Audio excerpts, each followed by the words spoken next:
Hey guys, how's it going? Hope you're doing well. My name is Crown, and today I'm going to read you some very interesting stories that I hope that you're gonna love. And now, without further ado, let's go!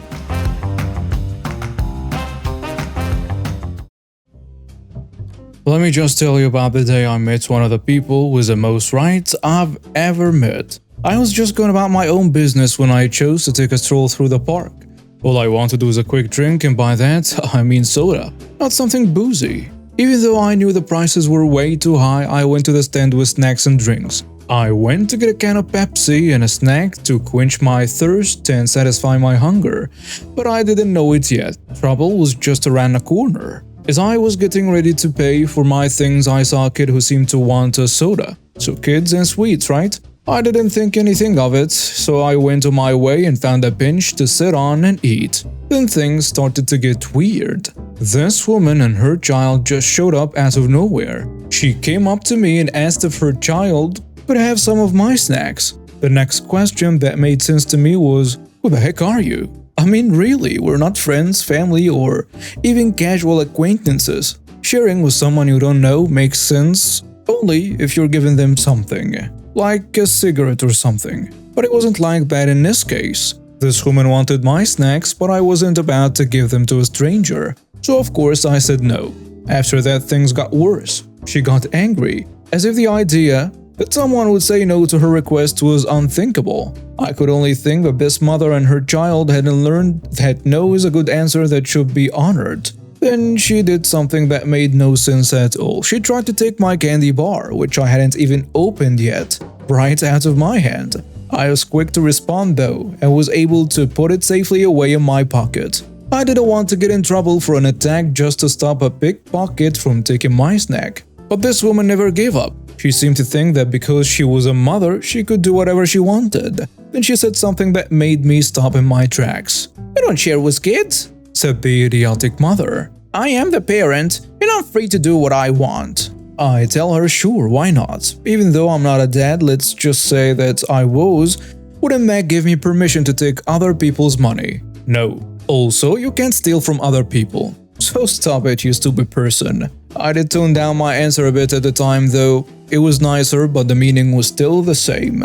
I wasn't going to let this woman or anyone else to take advantage of me.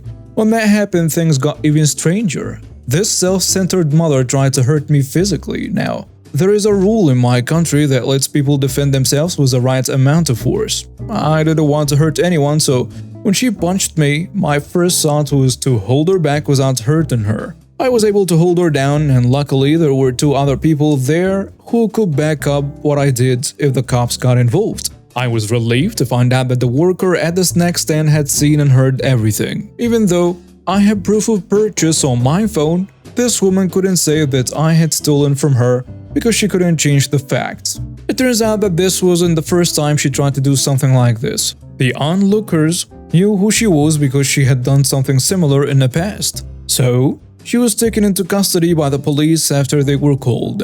I was glad I could file charges against her for her terrible behavior. And in the end, I learned that you can never tell when you'll meet someone who thinks the world swirls around them and is entitled to everything. This just happened the other day at the store I hate more than anything. To understand this story, you have to know two things first. About 6 months ago, I lost my legs from the knees down due to diabetes. Second is the kicker of the story. I have always carried a firearm for many years. I know many officers because I go to the range, and this is important. I was at Wally World with my son. He went off with a cart to get some things. All of a sudden, this large woman came up to me and very rudely said, "I need your wheelchair." I looked at her and said, "No." She then said, "I need it more than you." I looked at her and said, "Lady, I don't care what you want. I have no legs." And I wheeled off. No more than 5 minutes later, she's screaming at me, saying that I stole her chair, which makes no sense, because on the back of my seat is a painting of my childhood idol, Ace Frehley. I looked at her and said, "Leave me alone, this is not your chair." As I started to wheel off, she actually came up behind me and pushed me off my wheelchair, got into it, and took off. Management came running, my son came flying through the store. He's very protective of me, everyone was trying to help me. The cops were called. The officers, we will call Jack and Maria, who I know very well from the range, saw me on the floor and honestly were shocked seeing me lying on the floor like that. I told them everything that happened. When they caught up to the woman, she claimed that I stole her wheelchair. As I said earlier, I have always carried a firearm. A friend of mine made me a holster that looks like it carries a cell phone and a small iPad which is attached to the side of my chair. When she was brought to me, she was screaming at me saying that I should be arrested for stealing her chair. Jack and Maria held back laughter because they knew she was full of it. Maria, who is the sweetest and kindest person, saw the holster, looked at the woman, and Jack knew what was about to happen. Maria said, "Ma'am, what is on the side of that chair?" She told him that it was her phone and coupons. Maria said, "Well, can you show me?" And she refused. Maria said to her, "If this wheelchair belongs to you, then show me the contents." She said, "Fine." When she opened the holster, her eyes got larger beyond belief. Jack looked at her and said, "You are arrested for assault and the felony of stealing a firearm." When she was being put in cuffs, she was kicking and screaming like a 2-year-old. Being in a wheelchair is an adjustment and not an easy one. People look at you and some make comments. It's just not easy. Hey there, I'm an 18-year-old girl and I'm about to start a new journey to university. But before I leave the nest, there is a family situation that's been bothering me, and I'm wondering if I'm the jerk in this story. You see, I have a 15-year-old sister and we live in a semi-connected house with my uncle, aunt, and their 2 kids. A 12-year-old girl and a 9-year-old boy.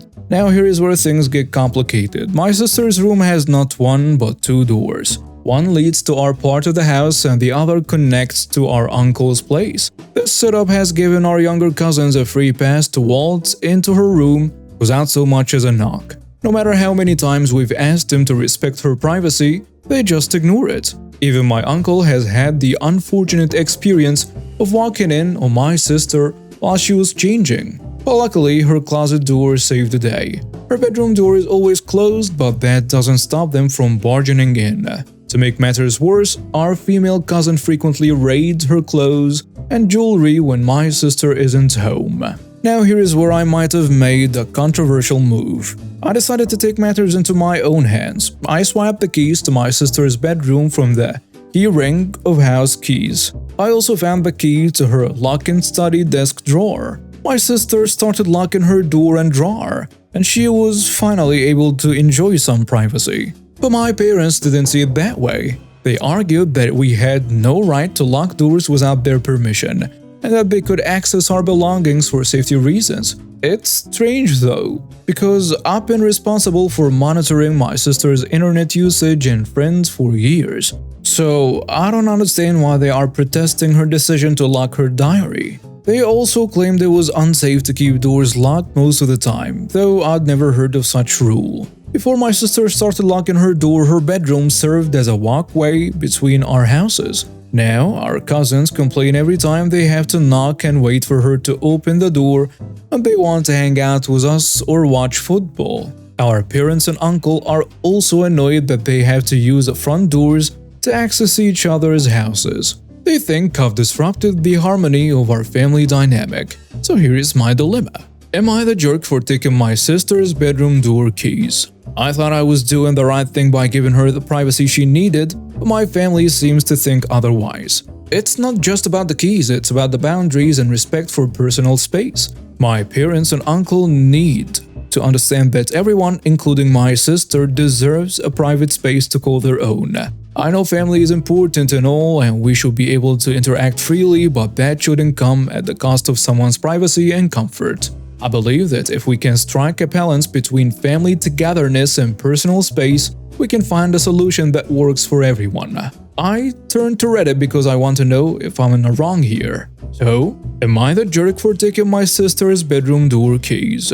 Quick edit. I took the key from our parents so that she could use a key to lock her door. I'm not preventing her from locking it. My parents are mad because, well, she can't keep the door locked when it's their house she is living in.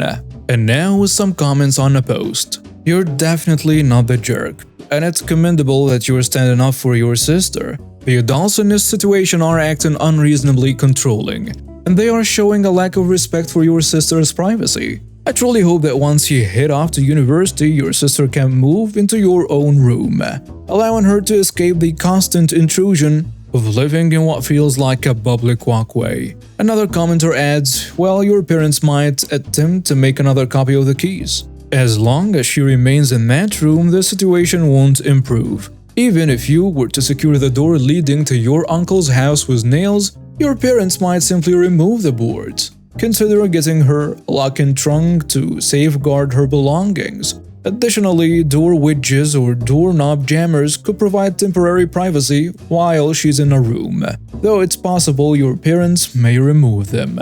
Definitely not the jerk. Isn't your room going to be vacant soon? Why not suggest that she moves into it? A third commenter goes with, it's truly shockingly irresponsible on the part of the parents to allow people to walk in on their young daughter. Absolutely not the jerk. You're not only offering her the privacy she deserves, you're also ensuring her safety and well-being. So this is my favorite story of malicious compliance from my own workplace. I was working in fast food at the time, overnights under golden arches, and I had been working there about 9 months at a time. Now, I had started talking to someone who used to work there as a manager after this person quit. This person decided to come back a few months later, but by that time we were engaging in a sexual relationship. Fast forward 6 months, me and this manager had been on and off a few times, but this person was a manager on my shift the entire time. Now, I had never notified the company of our on and off relationship to begin with, assuming this person did upon hiring and that the company didn't need constant notification of our on and off. At this point though, 6 months later my hours disappeared. I thought it was an accident on the schedule at first and my main manager would authorize me clocking on anyways. I was a good employee and they needed the body. The worst part about what I was scheduled was 9 p.m. to 3 a.m. on the only 2 days I had lived out of my availability. This meant I had no way to get home. I ride the bus and I couldn't legally be scheduled out of my availability in the first place. It's Oregon. They can ask you to prove your availability, but they can't schedule you outside of it unless you have already failed to prove it. Eventually, managers from other shifts began telling my manager and I it was because of said relationship. My shift's managers were also told any manager would be written up if they authorized me clocking on when I wasn't scheduled. When I texted my GM about it, I was sent the relationship policy. While it did include that the management needed to be notified, it also stated that new hires were responsible for notifying management of all relationships, not pre-existing staff members. At this point, I was pretty point-blank stating that we were in a sexual relationship when we were hired, and if my hours were not reinstated, I would apply for underemployment and report them for harassment. I also threw my manager under the bus here, saying they should be the one in trouble, not me. Because, well, I was a bit irritated they hadn't notified the company upon rehiring. The GM told me a meeting would need to be scheduled with a regional manager, but made no attempts from my perspective to make that happen. The GM also offered to switch me to days for less pay over to another store with the same pay cuts. I denied this because I would quit before working days and fast food again, or taking a pay cut because someone else didn't do their job. My hours didn't come back the following week either. I believe the main overnight manager was on vacation that week, so cue malicious compliance. I worked the hours I was scheduled and not a minute more. They called me twice that week asking me to come in and help with cleaning. I said no, I don't want to get anyone in trouble for working unauthorized hours. The GM had to come in at 3 in the morning and do my usual deep cleaning tasks because nobody there knew how. I didn't hear another word about it, but my hours were back and within my availability again the next week. I quit, and so did my managers about 3 months later. But it felt so nice to get this win.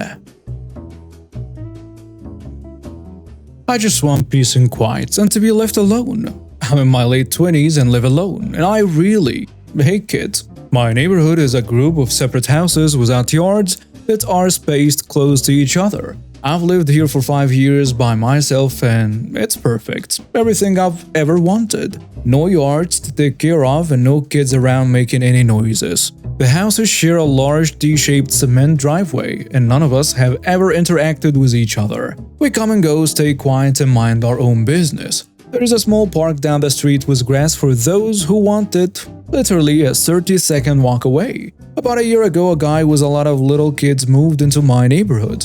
As always, I just drove past him like anyone else and closed my garage. Never spoke to him, no problem. Over time, he started making himself at home. He would park his large truck in the motor court, which has a sign saying it's illegal because it's a fire lane. He would block his neighbor's garage across from him. He would set up lawn chairs in front of his neighbor's garage and have the little kids out there running and screaming right in front of people's houses and garages. So we would have to listen to it and then try not to run over the children as we back our cars out of the garages. He would drive his motorcycle at 8 a.m. on a Saturday and wake the entire neighborhood. When his kids would be blocking the driveway, they would take their sweet time moving. Because of this, I did one simple thing. When I would come home every day and drive past/around them, I wouldn't wave back when he waved at me. Oh, how that hurt his pride. He should have left it at that, but no, he had to press the issue. So he started waving more and then shouting at me as I drove past, and then telling his kids to stop and stand and wave at me as I always drove past and ignored them all. Until eventually he didn't like how I drove around his kids that were in the way, even though I always drive at a safe/slow speed there. So he tried to confront me.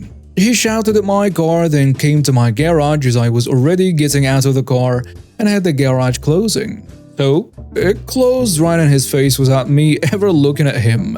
He didn't like that, of course, so he immediately walked to my front door, saw that I had a doorbell camera, and turned around and walked away. Couple days later, coming home, he was crossing the driveway as I arrived. And because he had told the kids to stop and wave at me, the jerk stopped in the middle, so he stood in my way to block my car while trying to get the kid to move. And so I honked for 3 seconds, right in his face until he moved. That was our last interaction, and I decided he's annoyed me enough. I live in an HOA. I don't actually care about any of the rules, but I decided to use them all to report him endlessly for every violation I knew of, using my dash cam on my car for screenshots with evidence. His parking on the motor court stopped after they gave him a ticket. He had to throw out the child's playhouse he had set up next to his garage. I kept reporting him for having an open garage door that I don't actually care about in order to get him to have to stop hanging out in the motor court and I don't know, use his brain and take the kids down the street to the park. Only took 4 months of reporting him repeatedly and he just moved out. And now we have reached the end of today's stories. Thank you for watching and see you next time.